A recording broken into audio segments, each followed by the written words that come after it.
6 months ago, I unplugged from the power grid, not because I was some off-grid survivalist, not because I had a trust fund to blow on fancy tech, but because I was genuinely sick of watching my electricity bill climb higher every single month while my paycheck stayed exactly the same.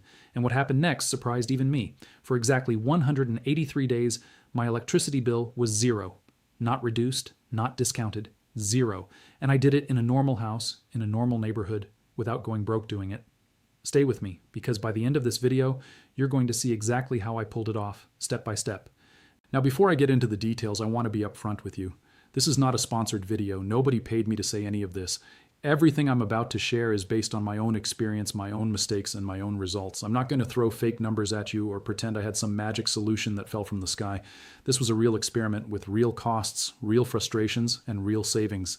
And if you want to follow along with more videos like this one, go ahead and hit that subscribe button right now. I put out content on this channel regularly that breaks down real financial decisions in plain English. No jargon, no fluff. Just the stuff that actually matters to your wallet. So let me take you back to where this whole thing started. It was a Tuesday morning in late autumn. I opened my electricity bill like I do every month, and I just stared at it. The number on that bill had gone up again. Not by a little.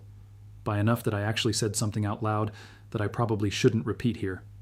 I sat down at my kitchen table with a cup of coffee, and I started doing the math. Over the past 3 years, my electricity costs had crept up steadily. Not in huge jumps, but in small, quiet, consistent increases that most people don't even notice until they add it all up. When I added it all up, I felt a little sick. Here's the thing about electricity bills that most people don't talk about. They are one of those expenses that feels fixed, like it's just part of life, like there's nothing you can really do about it except pay it and move on. We treat it like rent or taxes, unavoidable, non-negotiable, just the cost of being alive in a modern house.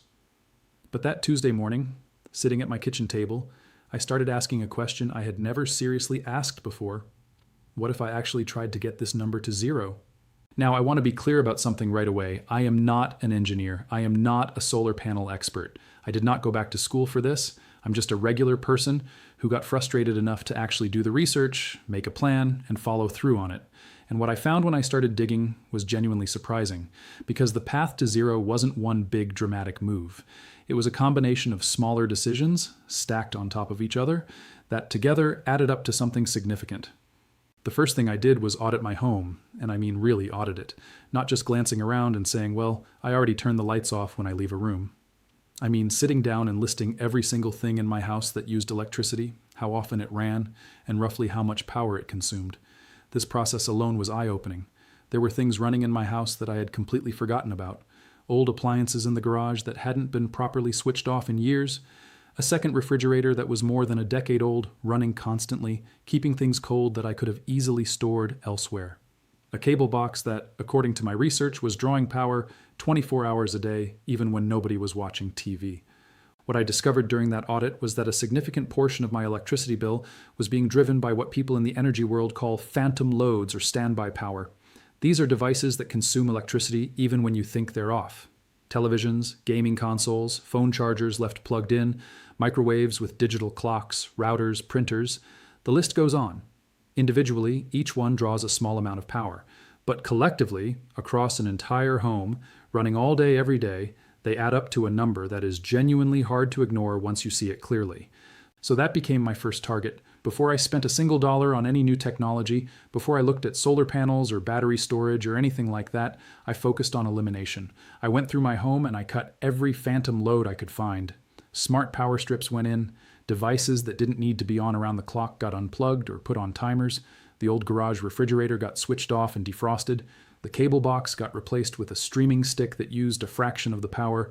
These changes cost me very little. A couple of smart power strips, some basic outlet timers. The total spend on this phase was under $40, and the impact on my bill was immediate and measurable. But here's what I want you to understand. That was only the beginning, because while cutting phantom loads was a smart and cheap first move, it was never going to get me to zero on its own. Getting to zero required a second layer of decisions. And that's where things start to get really interesting. The second layer was all about understanding where the big electricity draws in my home were actually coming from. Because here is the truth that most energy-saving advice skips right over. Trimming the small stuff feels good, but it is the large appliances and systems running in the background of your daily life that are responsible for the majority of your bill. And until you deal with those, you are essentially rearranging deck chairs. In most American homes, heating and cooling accounts for the single largest chunk of electricity consumption. We are talking somewhere in the range of half your total usage, sometimes more depending on where you live and what kind of system you have. For me, living in a house with a central HVAC system that was getting older by the year, this was the obvious next place to look. But I did not want to just replace the system and spend thousands of dollars up front. I wanted to understand it first. So I started paying attention to my thermostat in a way I never had before. I installed a basic programmable thermostat, not a fancy one, not a brand name smart home device with a monthly subscription and an app that learns your preferences. Just a simple programmable unit that let me set temperatures by time of day. The idea was straightforward. When nobody is home, there is no reason to heat or cool the house to the same level as when people are actually living in it. When everyone is asleep, comfort requirements are different than when the house is active. I programmed the thermostat to reflect actual life rather than running on a single constant setting all day and all night. The change in my bill that month was noticeable, not dramatic, but real and measurable. Then I started looking at the building itself, because here is something that a lot of people overlook completely. It does not matter how efficient your heating and cooling system is if the house itself is leaking air like a sieve. I went around every door frame, every window, every place where pipes or cables entered the house from outside, and I checked for drafts. What I found was embarrassing, honestly. There were gaps in places I had owned this house for years and never thought to check. I sealed them. I added door sweeps to the exterior doors. I put weather stripping around windows that had gaps wide enough to feel air moving through them on a windy day. Again, the cost of all of this was minimal. We are talking about an afternoon of work and less than $30 in materials from a hardware store. The water heater was next. Most people have no idea how much electricity a traditional tank water heater consumes. It sits there all day, every day, keeping a large tank of water hot and ready, even at 2 in the morning when nobody in the house is awake and nobody needs hot water for the next 6 hours. I switched my water heater to a timer, so it only heated water during the windows of the day when we actually used it, morning and evening. That was it. The water stayed hot long enough for our needs because a well-insulated tank holds temperature better than most people expect. This single change made a meaningful difference on its own. Now I want to pause here for a second because I can already hear what some of you are thinking. This all sounds like basic stuff. Turn down the thermostat, seal your windows, put your water heater on a timer. Where is the exciting part? Where is the big reveal? And I hear you. But here's what I need you to understand before we get to that part. Everything I just described, the phantom load elimination, the thermostat programming, the air sealing, the water heater timer, all of that together reduced my electricity consumption significantly before I spent any serious money, and that matters enormously. Because the next step, the step that actually got me to zero, becomes dramatically cheaper and more effective when your baseline consumption is already low. Think of it this way. If your house is consuming a large amount of electricity every month, and you install a system designed to offset that consumption, you need a much bigger and more expensive system to reach zero. But if you have already done the work to bring your consumption down through efficiency and elimination, suddenly reaching zero becomes a much more realistic and affordable target. The math changes completely. And this is the part that most people who write about solar panels and home energy systems completely skip over, which is why so many people install solar and still end up with a monthly bill. So by the time I had completed these first 2 layers, the phantom load cuts and the efficiency improvements, my monthly electricity consumption had dropped by a significant amount compared to where I started. I had spent less than $150 total across all of these changes, and I had not touched a single solar panel yet. What I had done was build a foundation, a lean, efficient baseline that made the final step possible without requiring a second mortgage or a financing deal that would eat up my savings for the next decade. The final layer is where the story gets genuinely interesting, because this is where I made a decision that most financial content creators would probably tell you not to make, and it worked out better than I expected. I want to walk you through exactly what I did, what it cost, what the process looked like from the inside, and what happened to my bill over the 6 months that followed. Because the outcome was not instant.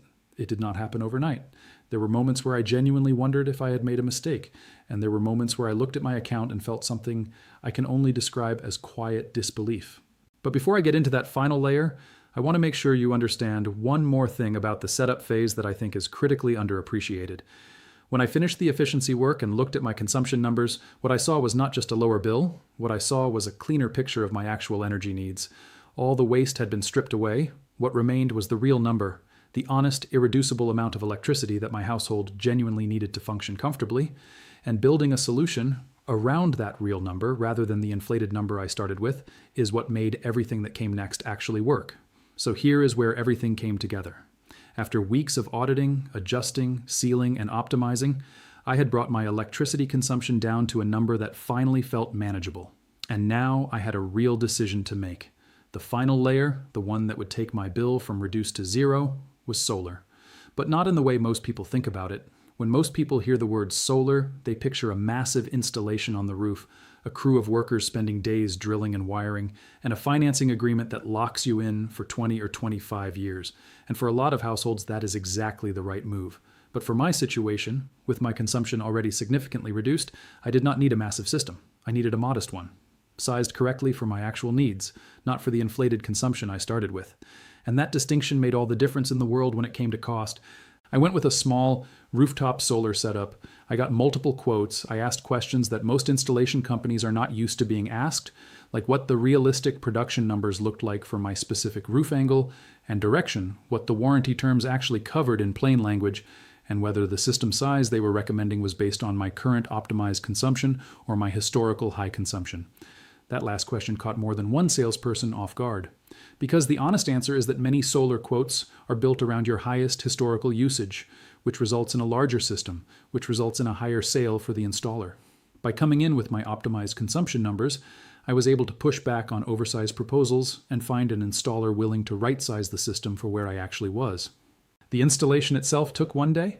The permitting process took longer, which is completely normal and something nobody warns you about when they are selling you on the excitement of going solar.